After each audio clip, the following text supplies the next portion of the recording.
Assalamualaikum teman-teman, kali ini obrolannya agak sedikit serius ya, yaitu tentang Islamofobia. Oke.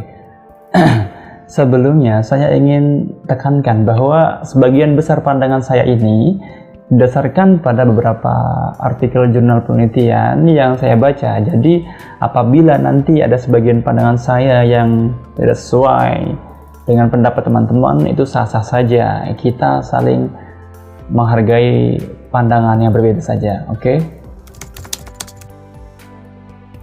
Islamofobia sering diartikan sebagai sebuah prasangka negatif, sebuah ketakutan berlebihan, kebencian, dan juga permusuhan terhadap Islam maupun orang Muslim.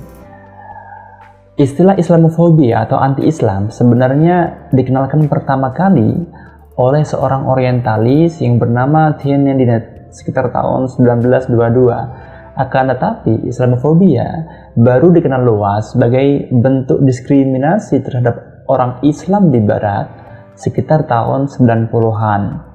Setelah itu baru kemudian Islamofobia menjadi isu populer di Barat, terlebih setelah terjadi tragedi 11 September 2001, yaitu ketika ada serangan terhadap dua menara World Trade Center di New York, Amerika Serikat. Banyak akademisi yang berpendapat bahwa Islamofobia di Barat tidak muncul secara tiba-tiba setelah adanya serangan di UTC.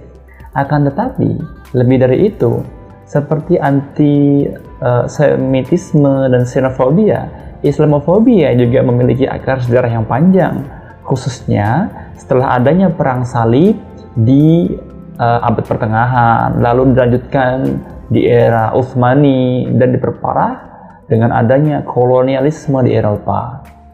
Jadi bisa dikatakan pada awalnya Islamofobia merupakan istilah bagi orang-orang Barat dan non-Muslim yang tidak suka dengan Islam dan Muslim yang hidup di negara-negara mereka.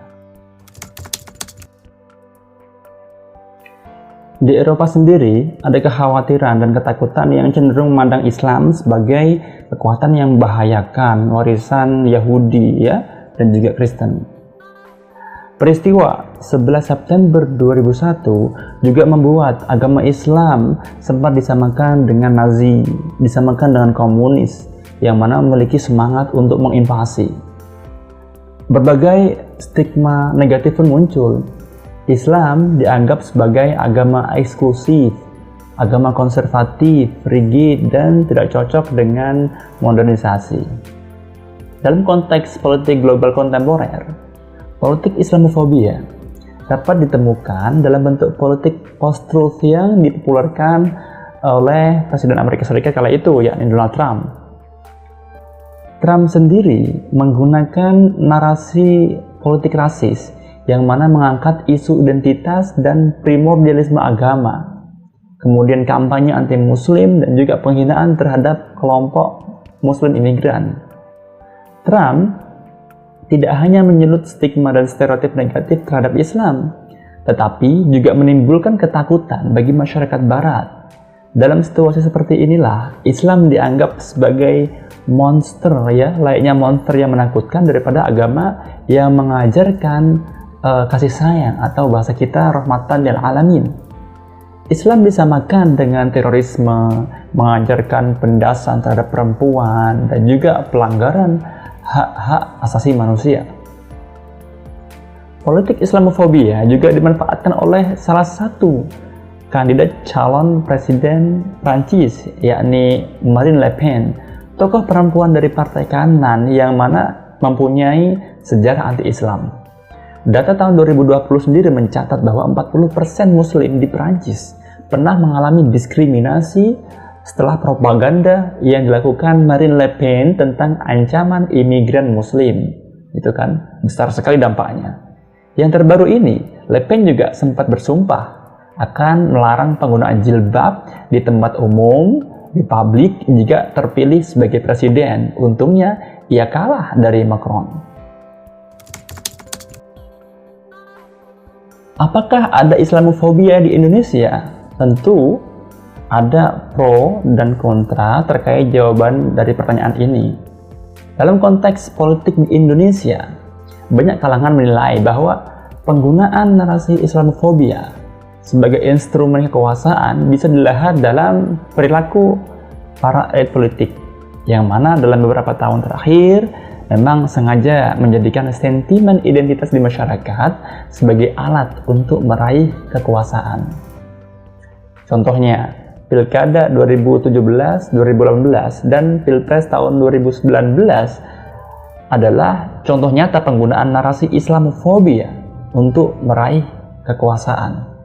Dalam penelitian Bambang Irawan dan Ismail Fahmi tentang The Political Dynamics of Islamophobia in Jokowi's Era tahun 2021, dikatakan bahwa propaganda Islamofobia ini dapat dipahami melalui 3 hal. Pertama, narasi Islamofobia merupakan reaksi kelompok Islam populis yang tidak menerima Ahok sebagai gubernur ibu kota Jakarta. Yang kedua, Islamofobia merupakan manifestasi atau gambaran dari keengganan pendukung Prabowo untuk menerima kekalahan atau kegagalan di Pilpres tahun 2014 dan 2019. Yang ketiga, Islamofobia adalah bentuk politik identitas dan pertarungan diskursif yang dilakukan oleh para propagandis media online yang bertujuan untuk menggoyang kekuasaan Jokowi misalnya. Narasi Islamofobia di media online bermula dari misalnya kebencian terhadap etnis minoritas Tionghoa, yang mana mereka ini dianggap banyak diakomodasi oleh pemerintahan Jokowi yang kemudian munculkan gagasan tentang kebangkitan kelompok sosial keagamaan. Seperti yang terlihat dalam aksi 411, 212 atau dikenal dengan aksi demonstrasi bela Islam yang berujung pada praktik intoleransi beragama di seluruh Indonesia. Ya, di mana-mana masyarakat mayoritas yang justru intoleran terhadap minoritas. Namun terlepas dari itu semuanya, sangat diharapkan agar kita ini tidak mudah termakan narasi dan isu-isu anti-Islam yang seringkali dipergunakan oleh sebagian elit politik ya, bahkan maaf pemuka agama. Mari perkuat persatuan bangsa kita dengan saling menghormati dan tidak anti terhadap perbedaan. Ya, jangan sampai kepentingan politik segelintir orang yang menggunakan isu Islamofobia ini bisa mengelabuhi kita untuk membenci saudara kita yang berbeda agama, bahkan yang seagama. Kalau kita membenci sesama muslim gara-gara isu Islamofobia, lalu apa bedanya kita dengan sebagian orang barat yang memang membenci Islam dan membenci muslim? Jadi semoga ada manfaatnya. Sampai jumpa di video selanjutnya. Jangan lupa like, share, komen, dan subscribe. Assalamualaikum warahmatullahi wabarakatuh.